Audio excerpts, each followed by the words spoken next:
ইয়াউমুল জুমাতে ঈদুল উসবুহ লিল মুসলিমিন। আল্লাহ রাসূল সাল্লাল্লাহু আলাইহি সাল্লাম বলেন, মুসলমানদের জন্য জুমার দিন হলো ঈদের দিন। তাহলে তো 52 ঈদ হইল, 52 আর 2 54 হইল।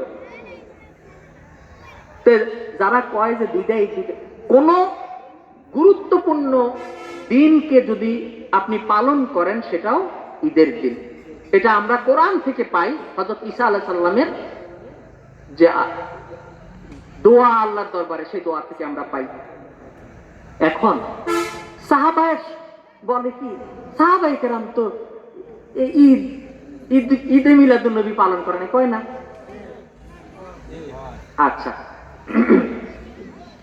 عن أبي الدرداء رضي الله تعالى عنه قال مررت مع النبي صلى الله عليه وسلم إلى بيت عامر الأنصاري وهو يعلم وقائع ولادته صلى الله عليه وسلم لأبنائه وعشيرته فيقول هذا اليوم فقال النبي صلى الله عليه وسلم إن الله فتح عليكم أبواب الرحمة وملائكته يستغفرون لكم বলনা সুবহানাল্লাহ। হযরত আবু দারদা রাদিয়াল্লাহু তাআলা আনহু থেকে হাদিস, তিনি বলেন, আমি একদিন রাসূল পাক সাল্লাল্লাহু আলাইহি সাল্লামের সাথে আবু আইয়ুব আল আনসারী রাদিয়াল্লাহু তাআলা আনহুর বাড়ির দিকে রওনা হইলাম। এই আবু আইয়ুব আল আনসারী রাদিয়াল্লাহু তাআলা আনহু কে জানেন? সে তো অনেক লম্বা কথা হয়ে যায়, আমি খুব সংক্ষেপ করব। হযরত আবু আইয়ুব আল আনসারী রাদিয়াল্লাহু তাআলা আনহু, ইনি ছিলেন এমন একজন ব্যক্তি যার ঘরে রাসূল পাক সাল্লাল্লাহু আলাইহি সাল্লাম হিজরতের দিন অবস্থান করেছেন। আপনারা জানেন তো এটা, এই ঘটনা জানেন না? হযরত আবু আইয়ুব আল আনসারী রাদিয়াল্লাহু তাআলা আনহুর পূর্বপুরুষরা প্রায় 1000 বছর আগে এই ঘরে অবস্থান করা শুরু করেছেন। তিব্বা নামক একজন বাদশা, ইয়ামানের একজন বাদশা, ইনি মদিনা আক্রমণ করতে আসছিলেন। মদিনা আক্রমণ করতে এসে তিনি মদিনাবাসী মানুষের এবং ওনার সাথে একজন পণ্ডিত ছিলেন, যিনি তাওরাত কিতাবের পণ্ডিত, ওনার নিষেধাজ্ঞার কারণে আক্রমণ করেন নাই। উনি বললেন যে আপনি যে এখানে আক্রমণ করবেন, আমার মনে হচ্ছে এটা সেই জায়গা যেখানে শেষ নবী সাল্লাল্লাহু আলাইহি সাল্লামের আবির্ভাব ঘটবে, অতএব এই জায়গা আপনি আক্রমণ করিয়েন না।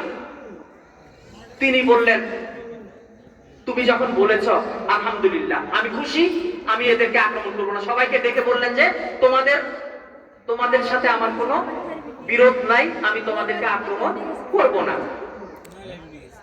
এই সময় ওই খ্রিস্টান পাদ্রী তিনি বললেন যে আমি এই জায়গায় থেকে যেতে চাই, আমি এখান থেকে যাব না। তিব্বা বাদশাহের মধ্যে কি করলেন, তিনি কিন্তু আল্লাহ রাসূলের উপর ঈমান আনলেন যে আমি তো সেই সময় জানি না কখন হবে, আমি যদি বেঁচে থাকতাম আমি ওনার সহযোগিতা করতাম, আমি এখনই ওনার উপর ঈমান আনলাম। এবং তিনি একটা চিঠি লিখেছেন আল্লাহ রাসূল সাল্লাল্লাহু আলাইহি সাল্লামকে উপলক্ষ করে। এই চিঠিটা লিখে তিনি ওনার যে ধর্মীয় সাথী, ধর্মীয় গুরু, ধর্মীয় উপদেষ্টা যিনি, ওনাকে বললেন যে তুমি যেহেতু এখানে থেকে যাইতে চাও, আমি আপত্তি করব না, তুমি থাকো, তা আমি একটা সুন্দর ঘর তোমার বানাই দিয়ে চাই, আর এই ঘরে যদি কখনো শেষ নবী আসেন তিনি যাতে এখানে অবস্থান করেন। এই জন্য তিনি একটা চিঠিও লিখে দিয়ে গেলেন।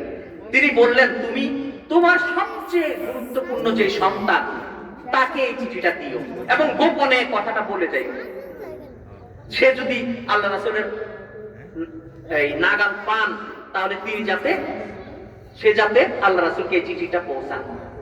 এইভাবে আস্তে আস্তে 1000 বছর যাবত এটা আস্তে আস্তে আবু আইয়ুব আল আনসারী রাদিয়াল্লাহু তাআলা আনহুর হাতে আসছে এই চিঠি।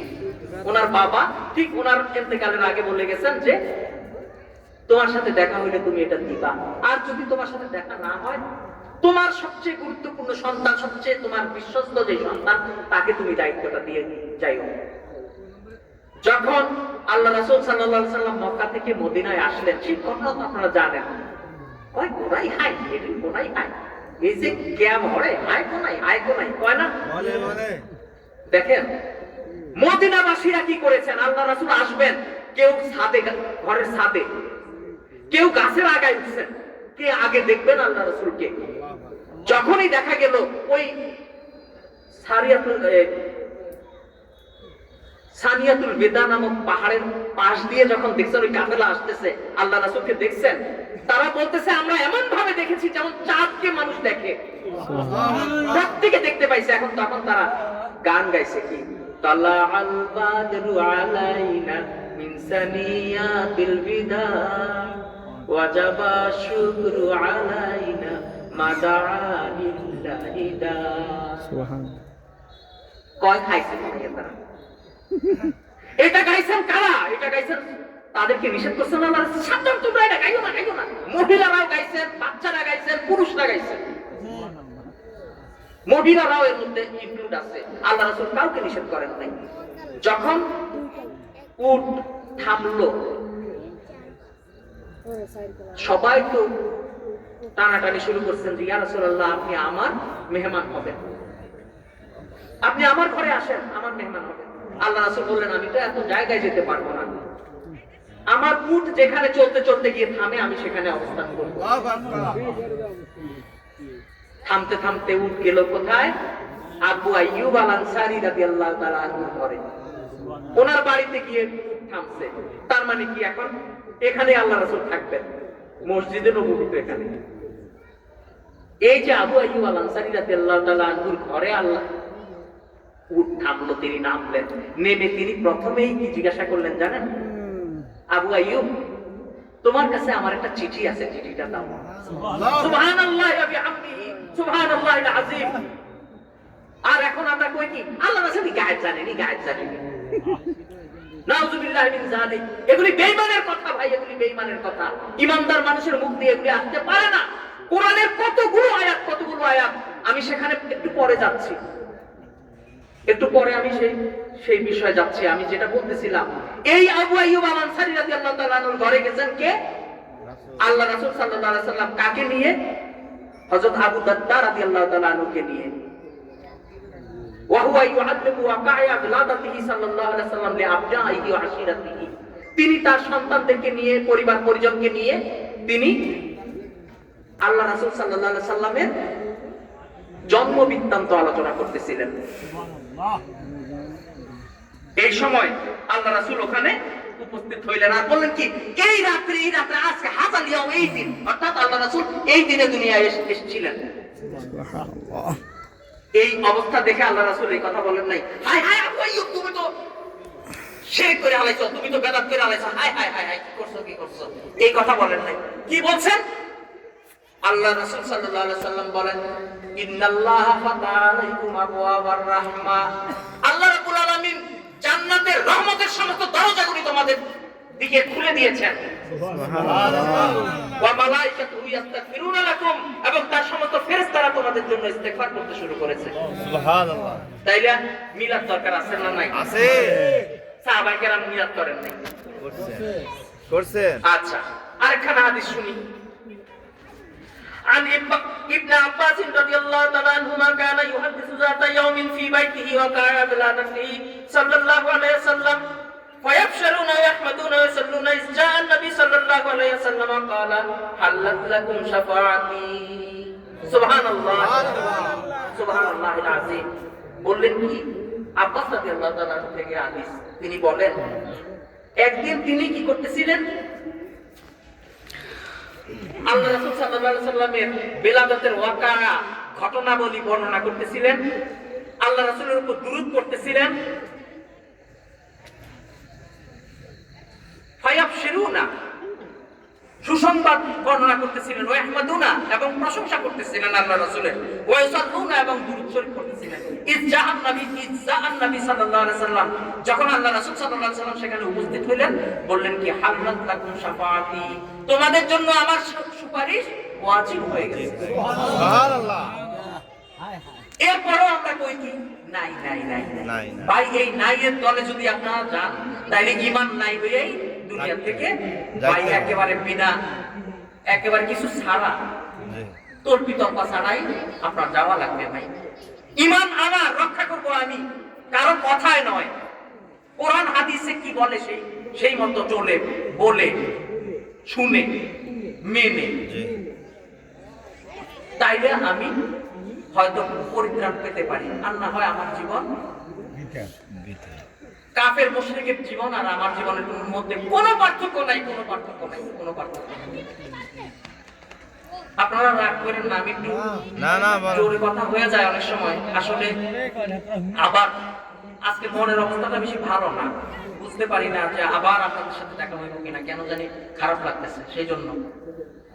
তো আমি মনে মনে চিন্তা করছি, বাসে বসে বসে তখন চিন্তা করতেছিলাম যে ওয়াজ তো হুজুরটা শোনাইবেন, ইনশাআল্লাহ আপনারা শুনবেন, আমি কিছু কথা আপনাদেরকে একটু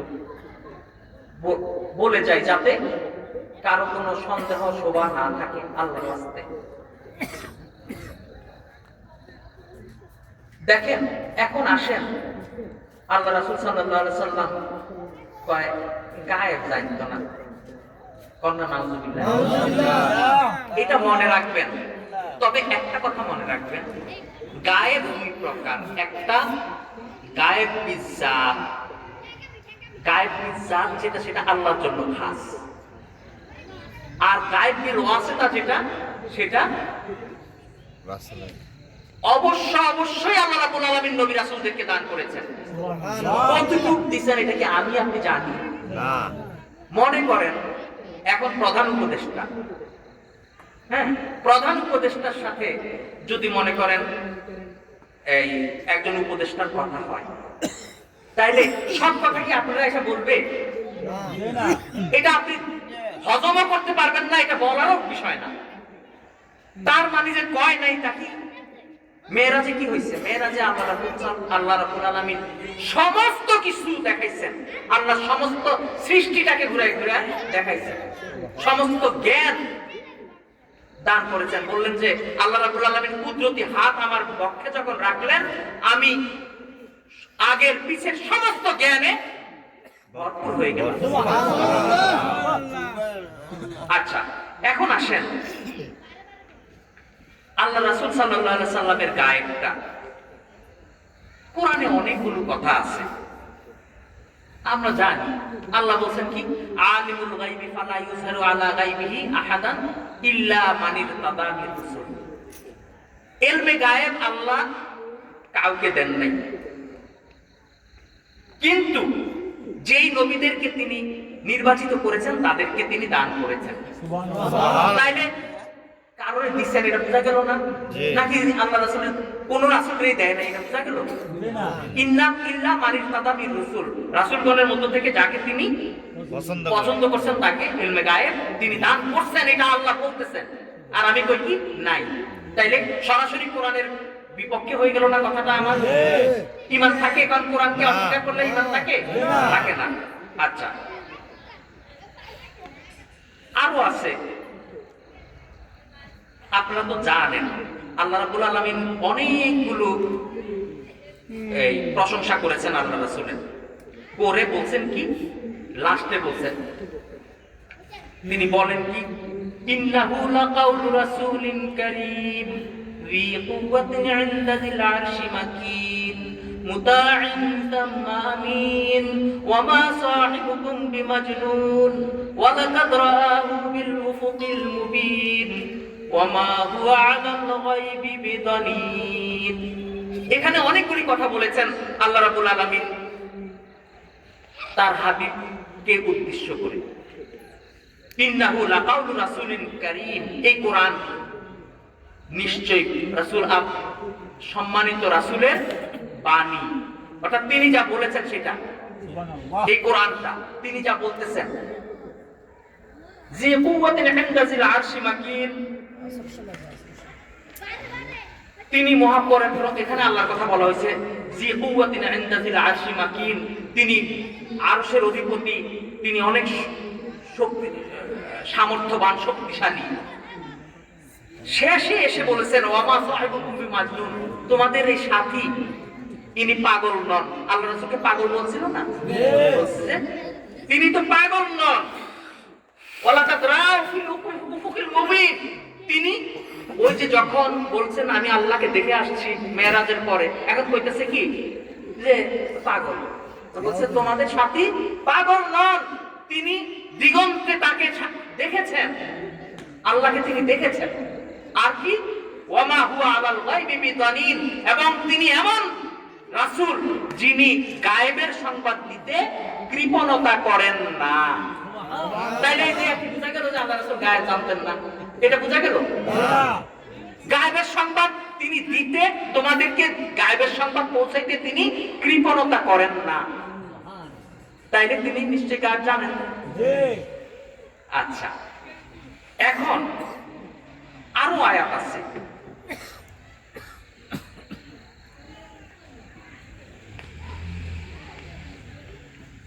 আল্লাহ রাসূল সাল্লাল্লাহু আলাইহি সাল্লামের গায়েব সম্পর্কে ওই যে তিব্বা বাদশার চিঠি, সেটাও কি গায়েব না? আচ্ছা, আরেকটা কথা ধরেন আপনারা, এই যে জান্নাত জাহান্নাম আমরা যা দেখি দেখি না, এগুলো কি গায়েবের সংবাদ না? আপনি কি জান্নাত দেখেছেন? জাহান্নাম দেখছেন? কি দেখছি আমরা? কিছুই তো দেখি নাই। হ্যাঁ, যদি কেউ আল্লাহর প্রিয় হয়ে থাকেন তাইলে তিনি দেখতেই পারেন। তাকে যদি আল্লাহ দেখান তাইলে তিনি অবশ্যই দেখতে পারেন।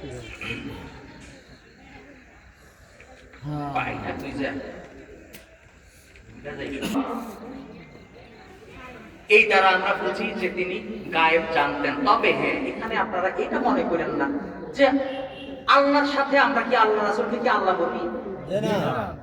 আল্লাহ রাসূল সাল্লাল্লাহু আলাইহি সাল্লাম সৃষ্টি, আল্লাহ হলেন স্রষ্টা। স্রষ্টার জ্ঞান আর সৃষ্টির জ্ঞান স্রষ্টা যতটুকু দিয়েছেন ততটুকুই হবে, এটাই স্বাভাবিক। আল্লাহ যতটুকু দিবেন ততটুকুই হবে। আল্লাহ রাসূল সাল্লাল্লাহু আলাইহি সাল্লাম বলেছেন যে সমস্ত পৃথিবীর জ্ঞানকে আল্লাহ রাব্বুল আলামিন 100 ভাগ করেছেন। 100 ভাগ করে 99 ভাগ আল্লাহর কাছে রেখেছেন, আর 1 ভাগ আল্লাহ রাসূলকে দিয়েছেন। সেই 1 ভাগকে 100 ভাগ করে 99 ভাগ আল্লাহ রাসূলের কাছে আল্লাহ রেখে দিয়েছেন, আর 1 ভাগ সারা পৃথিবীর মানুষকে আল্লাহ দিয়েছেন। তাহলে সেই জ্ঞান কি আমরা পরিমাপ করতে পারবো? এটা পারবো না, এটা সম্ভব না। আল্লাহ রাব্বুল আলামিন আরো বলেন, এখানে এই আয়াতটা শুনলে আমরা আরেকটু সতর্ক হইতে হবে। দেখেন আল্লাহ বলেন কি, মা কানা আল্লাহু লিয়াকুম আলাল গায়বি ওয়ালাকিন্নাল্লাহা ইয়াসতাবি মিন রুসুলিহি মান ইয়াশা ফাআমিনু বিল্লাহি ওয়া রুসুলিহি ওয়া ইন তু'মিনু ওয়া তাত্তাকু ফালাকুম আজরুন আযীম। সুবহানাল্লাহ, সুবহানাল্লাহ। বলেন কি, মা কানা আল্লাহু লিয়াকুম আলাল গায়ব, আল্লাহ গায়েব সবাইকে দিবেন, এটা আল্লাহর শান নয়। আল্লাহর এটা শান নয় যে আল্লাহ গায়েব সবাইকে দিয়ে দিবেন। ওয়ালাকিন্নাল্লাহা ইয়াসতাবি মির রুসুলিহি মান ইয়াশা, বরং তিনি যাকে ইচ্ছা তার রাসূলগণের মধ্যে যাকে ইচ্ছা তাকে তিনি ইলমে গায়েবের জন্য মনোনীত করেন। এটা আল্লাহর কথা। এবার আল্লাহ বলতেছেন ফাআমিনু বিল্লাহি ওয়া রাসূলিহি, আল্লাহর উপর ঈমান আনো এবং তার রাসূলের উপর ঈমান আনো। তার মানে কি, এই গায়েবের সংবাদ যদি অস্বীকার করো তাইলে কিন্তু তুমি মুসলমান না, ঈমানদার হবা না। ফাআমিনু বিল্লাহ, আল্লাহর উপর ঈমান আনো, ওয়া রাসূলিহি, তার রাসূলগণের উপর ঈমান আনো। ফাইন তুমিনু, যদি তোমরা ঈমান আনো অর্থাৎ ইলমে গায়েব সহ আল্লাহর রাসূলকে যদি বিশ্বাস করো, ওয়া তাত্তাকু, এবং আল্লাহকে ভয় করো, ফালাকুম আজরুন আযীম, তোমাদের জন্য রয়েছে মহা পুরস্কার। তাইলে এরপরও কইবেন কি নাই, এই কথা মনে আসবে। এটা মনে আসার সাথে সাথে দেখেন আল্লাহ রাসূল সাল্লাল্লাহু আলাইহি সাল্লাম আমাদের মতো ছিলেন না। আমরা বলি না আঙ্গমতন মানুষ, নাউযুবিল্লাহি মিন যালিক, এটা কাফেরদের কথা ছিল। এই কেমন রাসূল, এ তো আমাদের মতোই, খায় আবার বাজারেও যায়। এটা কাফেরদের কথা না? হ্যাঁ, আল্লাহ রাসূল কোরআনে এক জায়গায় আছে, সেখানে বলছেন আনা বাশারুম মিসলুকুম, তাই না? কাফেররা যখন জিজ্ঞাসা করছে এটা কি আপনারে কইছিল না, এটা কাফেররা যখন জিজ্ঞাসা করছে তখন বলছেন যে ইয়া রাসূলুল্লাহ, তুমি বলো কুল ইন্নামা আনা বাশারুম মিসলুকুম, আমি তোমাদের মতো চামড়া। বাশার শব্দের অর্থ মানুষ না, মানুষ শব্দের অর্থ নাস। ইয়া আইয়ুহান নাস বলতে পারতেন, নাস, তারপরে বাসার বলা হয় মানে উপরের যে কাঠামোটা, কায়া কায়া, এটা হলো বাসা। আল্লাহ রাসূল সাল্লাল্লাহু আলাইহি সাল্লাম, আমি তোমাদের মত মানে কি? তুমি। এখন কয় এক মুলুবির কথা শুনছি, কয় আল্লাহ রাসূল যা, আবু জাহেল তা। আবু জাহেল আর আল্লাহ রাসূল যেমন ছিলেন, আবু জাহেল তেমন। নাউযুবিল্লাহ মিন যালিক। হইলো নি ভাই কথা, হইলো? আস্তাগফিরুল্লাহ। ঈমান থাকে?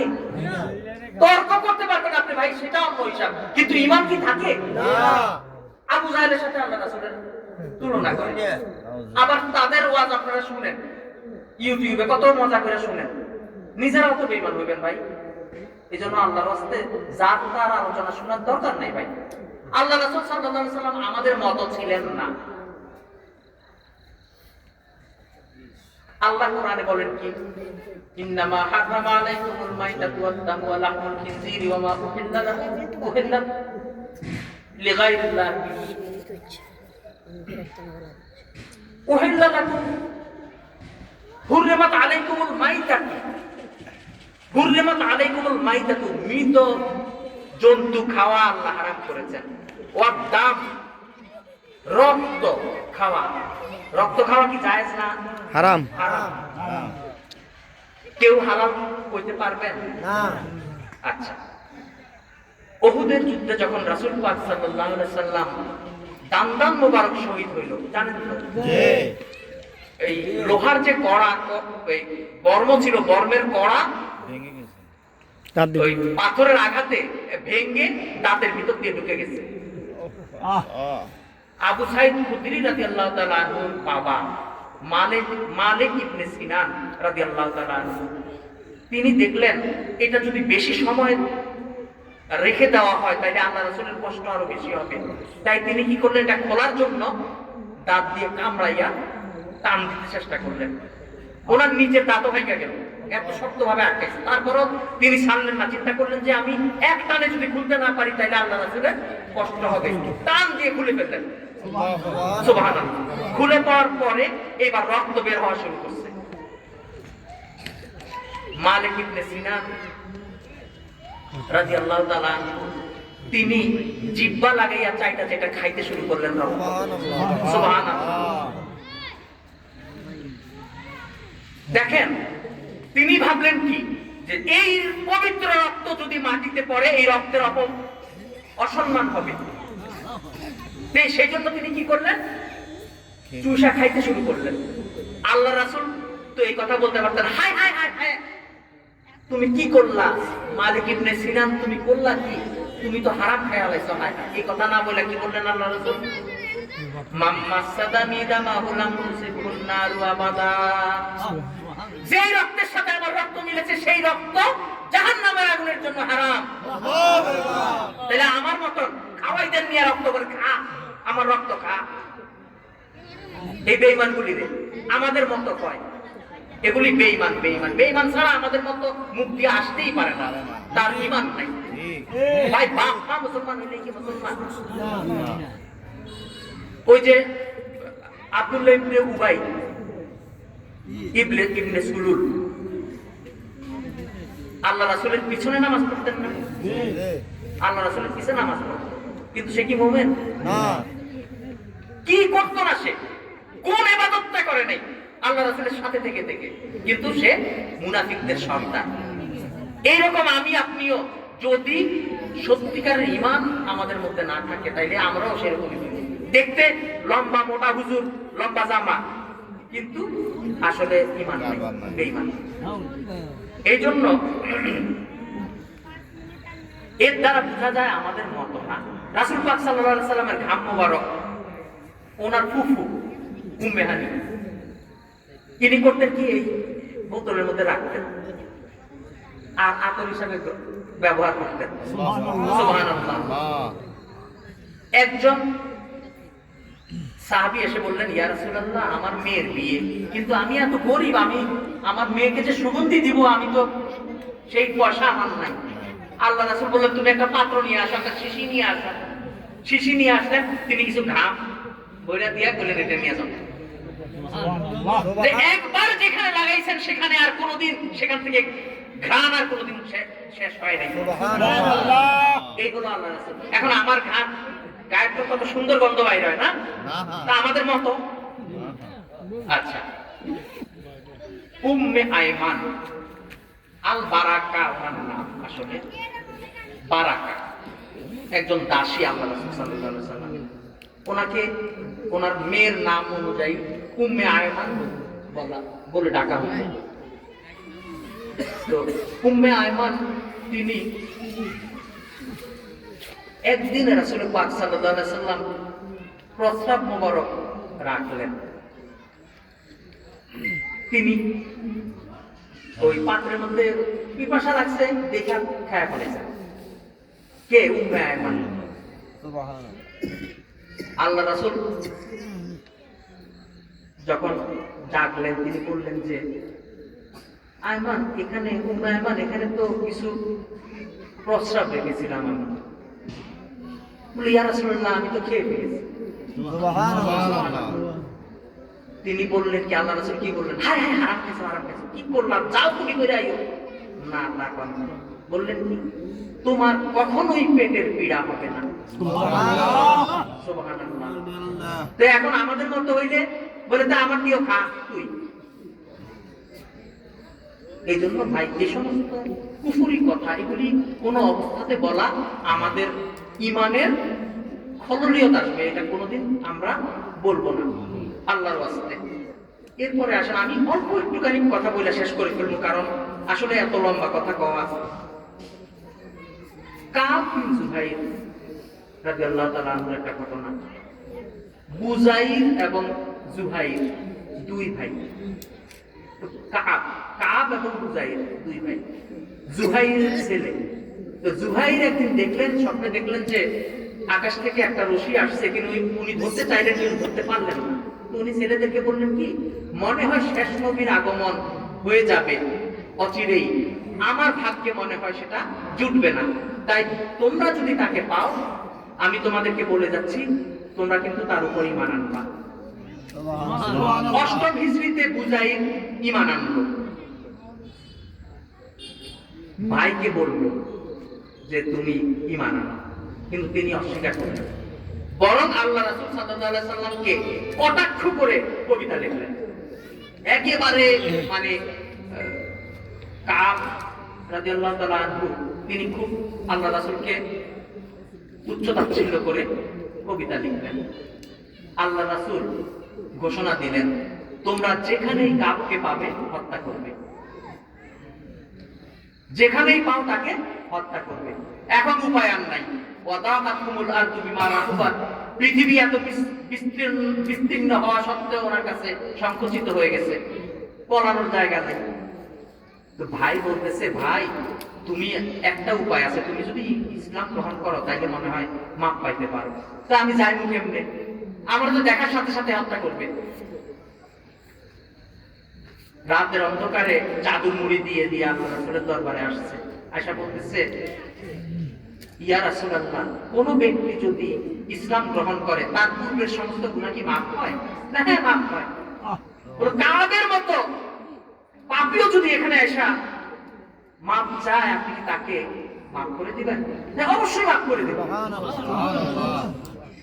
তো চাদরটা সরায় বলতেছে আমি কাব। ইসলাম গ্রহণ করলেন, আল্লাহ রাসূল মাফ করে দিলেন। তখন একটা কবিতা তিনি লিখলেন, সেই কবিতার একটা লাইন হলো ইন্নার রাসূলানা নূরুন ইয়াস্তাদাউ বিহি মুহাম্মাদুম মিন সুয়ুফিল্লাহি মাসলুলু। ইন্নার রাসূলানা নূরুন, নিশ্চয় রাসূল পাক সাল্লাল্লাহু আলাইহি ওয়াসাল্লাম বলেন সুবহানাল্লাহ, ইয়াস্তাদাউ বিহি, যে নূর দিয়ে হেদায়েত পাওয়া যায়।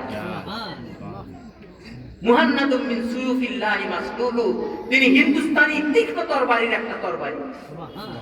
আল্লাহ রাসূল এত খুশি হইলেন, বললেন না এই কথা হায় হায় আমার নূর কইছো, আমি তো মাটি মাটি মাটি, এই কথা বলেন নাই, বরং বললেন কি করলেন, তার চাদরটা গায়ে দিয়ে দিলেন। সুবহানাল্লাহ।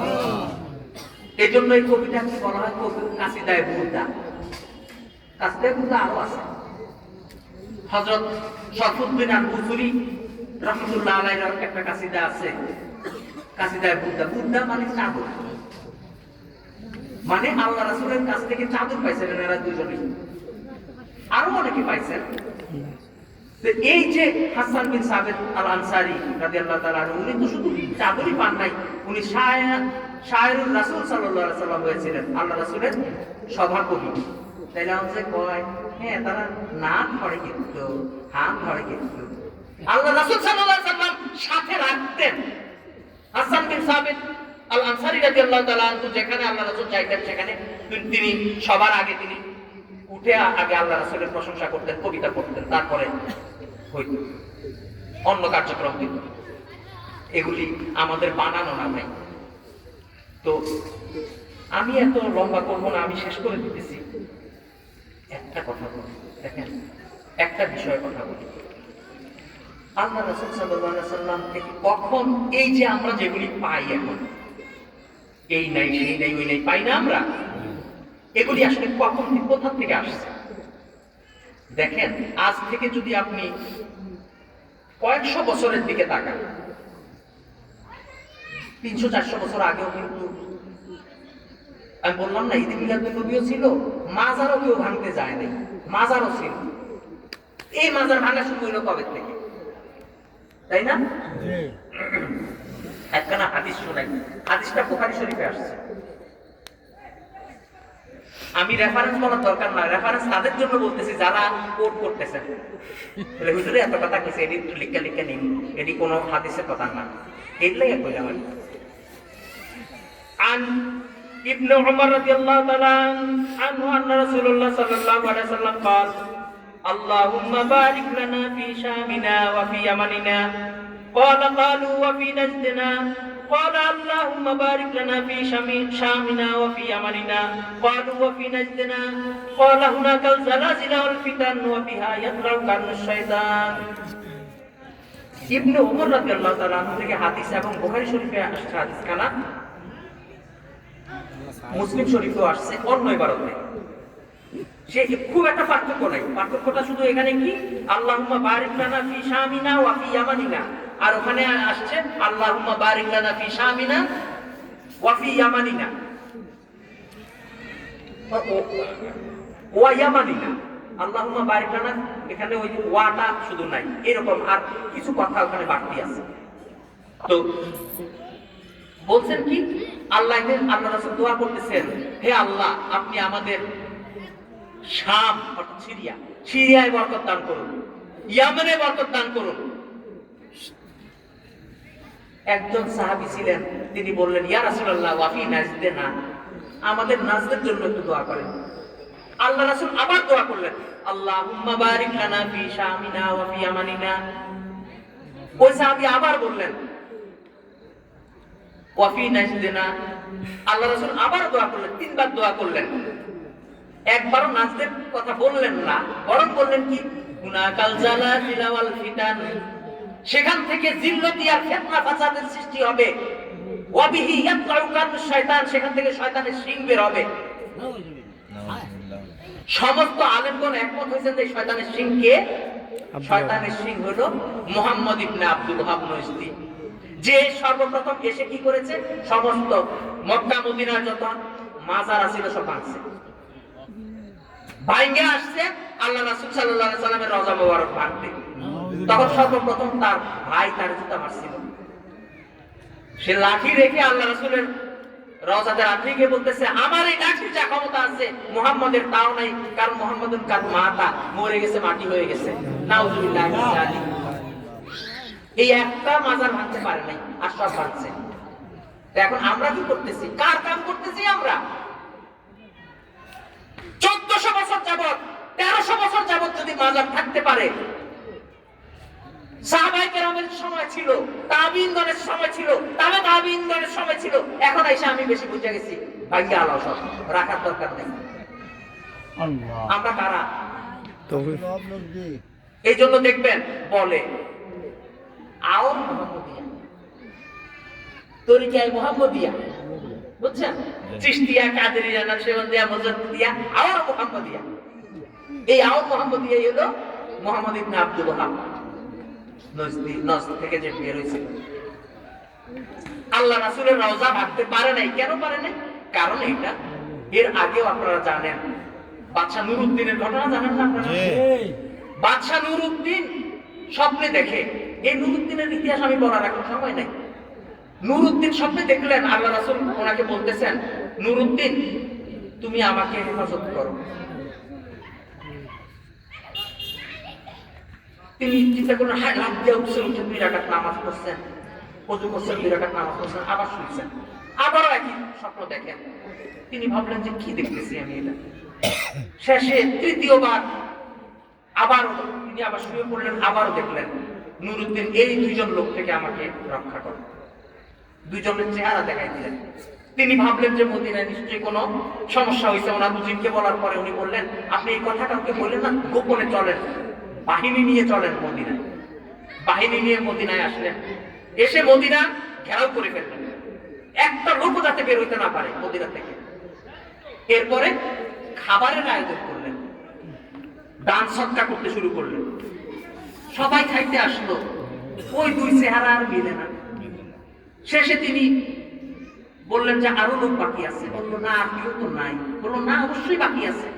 বললো হ্যাঁ, 2টা লোক বাকি আছে, এরা তো দুনিয়ার লোক না, এরা আখিরাতের কথা বলে, ইবাদত ছাড়া কিচ্ছু জানে না, শুধু সারা রাত ধরে নামাজ পড়ে, সারা দিন ধরে রোজা রাখে, এদের আর দুনিয়াদারি কিচ্ছু নাই, কিচ্ছু নাই, কিচ্ছু নাই। এত দরবেশ, এত ইচ্ছে দরবেশ আর নাই। বললো কম কিন্তু তাকে সেনা আমার দরকার, চলো সেখানে নিয়ে চলো। গিয়ে দেখলেন হায় হায়, চেহারা তো মিলে দুটোটা। খুঁজতে বললো যে এদেরকে বন্দি করো। খুঁজতে শুরু করলেন, কোনো চিহ্ন পাওয়া যায় কিনা, কিছুই পাওয়া যাইতেছে না। লাস্টে পাওয়া গেছে যেখানে নামাজ আদায় করে তারা, মুসল্লার নিচে একটা পাথর, তার নিচে একটা সূরা। হ্যাঁ এই তো পাইছি আমি, বলো কি করতেছিলা তোমরা? তখন বলতেছিল যে আমরা ইহুদি, আমরা ইহুদি, আমরা মুসলমানদের, ইহুদিরা আমাদেরকে অনেক টাকা দিয়ে পাঠিয়েছে।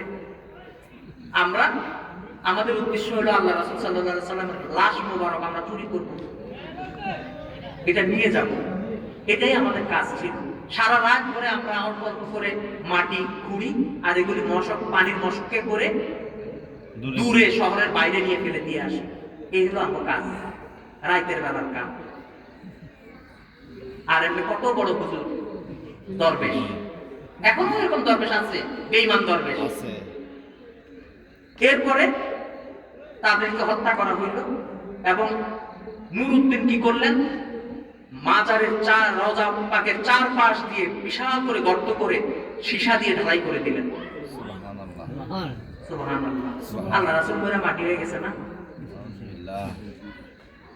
আল্লাহ রাসূল সাল্লাল্লাহু আলাইহি সাল্লাম ওই যে আমরা কই আর কি, আমরা কই যে ময়রা মাটি হয়ে গেছে।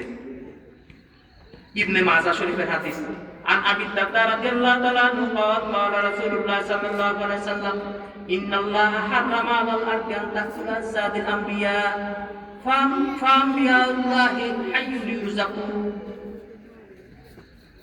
ইবনে মাজাহ শরীফের হাদিস, আবু দারদা রাদিয়াল্লাহু তাআলা আনহু বলেন যে আল্লাহ রাব্বুল আলামিন মাটির জন্য নবীদের দেহকে ভস্ম করা, নষ্ট করা হারাম করে দিয়েছেন। ফানাবিউল্লাহ হাইয়ুন, আল্লাহর নবীগণ জীবিত। আল্লাহ রাসূল বলেন জীবিত, আমরা কইলে বলে কয় হায়াতুন নবী, আইছে কোনে, আইছে কোনে, আইছে কোনে। এতারা বেদাতি, এতারা দাঁত নাই, এতারা বেদাতি, নাউযুবিল্লাহি মিন যালিক। এদের ঈমান কোনদিন আল্লাহ যদি ভাগ্যে না রাখে ভাই হবে না, আপনি বললেও হবে না। ইবনে মাজাহ শরীফের হাদিস, সিয়াসিতার হাদিস বলতেছেন ইন্নাল্লাহ হারামা আলাল আরদি আন তাকুলা সাদর আম্বিয়া ফানাবিউল্লাহ হাইয়ুন, নবীগণ জীবিত। ইউরজাকু শুধু জীবিতই না, তারা রিজিক প্রাপ্ত হন। কোরআনেও আছে ওয়ালা তাকুলু লিমান ইউক্তালু ফি সাবিলিল্লাহ আমওয়াত বাল আহইয়াউ ইনদা রাব্বিহিম, আর আয়াত আছে ইনদা রাব্বিহিম ইউরজাকুন, তারা রিজিক প্রাপ্ত হন। তো যদি শাহাদাত শহীদরা যদি রিজিক প্রাপ্ত হন, তারা তো হলেন ফরা অনুসারী, তাহলে নবীর উম্মত তো তারা। তো নবীর মর্যাদা কি আরো বেশি না? সেই ক্ষমতা নবীর আরো বেশি থাকবে না? তাইলে মইরা মাটি হয়ে গেছে ভাই, এটি কইবেন কি লেগা? এত কিছু দেখে তারপর তাদের ইমান হয় না ভাই, আকলও হয় না, ইমানও হয় না। কারণ ইমান থাকলে না বইব বলে ইমান যাইব করতে আসেনি, এত নাই। তো ওই যে 50 বছর 60 বছর 70 বছর আগের লাশ পায় অক্ষত, কি ব্যাখ্যা দিবেন আপনি বলেন? একজন উম্মতের যদি লাশ নষ্ট না হয়, আল্লাহ রাসূল মরে মাটি হয়ে গেছে, নাউজুবিল্লাহ। এই সমস্ত আকাইদ যারা পোষণ করবেন তাদের ভাই ঈমান নিয়ে দুনিয়া থেকে যেতে পারবেন না। আজকে আমি এই এত শক্ত কথা এইভাবে বলতাম না, আর বললামই তো, আমি প্রথমেই বললাম যে আমি আজকে আপনাদেরকে এই বিষয়গুলো, যাতে আর কোনোদিন আপনাদের কোনো প্রশ্ন না আসে, আমি যদি দুনিয়ায় নাও থাকি, বলার সুযোগ নাও পাই, আপনারা যাতে কোনো অবস্থাতে বিভ্রান্ত না হন। আল্লাহ রাব্বুল আলামিন আমাদের সকলকে আল্লাহ রাসূল সাল্লাল্লাহু আলাইহি সাল্লামের সত্যিকারের মুহাব্বত, আল্লাহ রাসূল বলছেন না, লা ইউমিনু আহাদুকুম, তোমরা সেই পর্যন্ত ঈমানদার হইতে পারবা না যেই পর্যন্ত আমি তোমাদের কাছে তোমাদের সন্তান সন্ততি, তোমাদের পিতা মাতা এবং সমস্ত মানুষের চেয়ে প্রিয় না হই, সেই পর্যন্ত তোমরা ঈমানদার হইতে পারবে না। ভাই ঈমান তো সাধারণ বিষয়, পরে হলো মুসলমান, মুমিনই হইতে পারবা না। লা ইউমিনু আহাদুকুম হাত্তা আকুনা আহাব্বা ইলাইহি মিন ওয়ালিদিহি ওয়া ওয়ালাদিহি ওয়ান নাসি আজমাইন। তাইলে আমরা যদি আল্লাহ রাসূলকে ভালোবাসি, তাইলে রাসূল সাল্লাল্লাহু আলাইহি সাল্লাম সম্পর্কে এসব তুচ্ছতা ছিল কথাবার্তা কইবেন না ভাই। এটা শেষ কথা, অনেক কথা ছিল, আমি তো বুঝাই কইতে পারি না, ছেড়া কথা আপনারা কিছু মনে করেন না। ওই আল্লাহ রাসূল সাল্লাল্লাহু আলাইহি সাল্লাম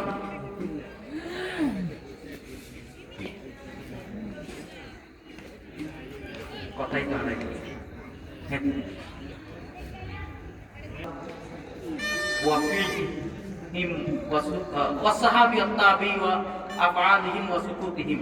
হাদিস হলো রাসূল পাক সাল্লাল্লাহু আলাইহি সাল্লামের কথা কাজ সম্মতি, সাহাবীগণের কথা কাজ সম্মতি, তাবিঈনগণের কথা কাজ সম্মতি। দেরি করে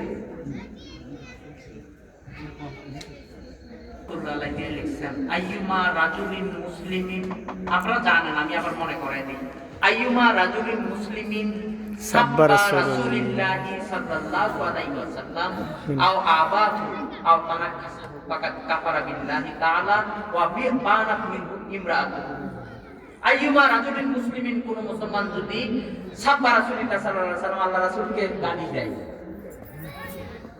আও আবাহু মিথ্যারোপ করে, মান হানিকর মর্যাদা হানিকর কোন কথা বলে, ফাকাদ কাফারা বিল্লাহি, সে আল্লাহর সাথে কুফরি করলো, ওয়া বানাত মিনহু ইমরাআতুহু, স্ত্রীর সাথে তার বিচ্ছেদ হয়ে গেল।